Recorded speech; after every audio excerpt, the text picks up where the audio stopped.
Late one evening, Alex and his best friend Ryan were driving through a deserted countryside road when their car broke down near an old, abandoned mansion. The place looked eerie, with broken windows, overgrown weeds, and an unsettling silence that made their skin crawl. They had heard stories about this place, how it was once owned by a wealthy man named Mr. Hawthorne, whose entire family mysteriously vanished one night. Some said their spirits never left. With no phone signal and the night getting colder, they decided to take shelter inside the mansion until morning. As they stepped inside, the air felt thick, as if the house itself was watching them. Dusty furniture covered in white sheets lined the room, and the wooden floor creaked under their weight.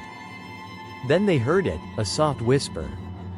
"Help me," Alex and Ryan froze. "Did you hear that?" Ryan whispered, his face pale.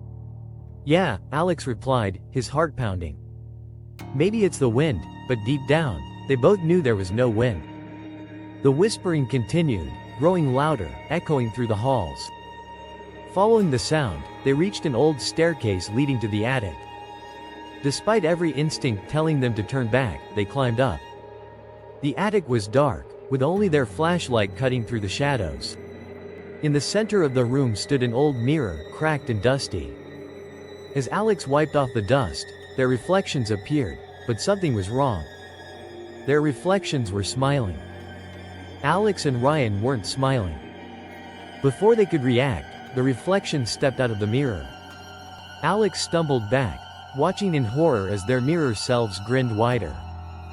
"We've waited so long for this," the reflection of Ryan whispered. The real Ryan screamed as his reflection grabbed him and pulled him into the mirror. Alex turned to run, but his own reflection seized him by the wrist. Everything went black. The next morning, a passing driver noticed two young men standing near the abandoned mansion, waving for help. They looked just like Alex and Ryan. But if you looked closely, their smiles never faded. And their eyes weren't human anymore. The real Alex and Ryan were still trapped inside the mirror, whispering for help, but no one could hear them. Ghost.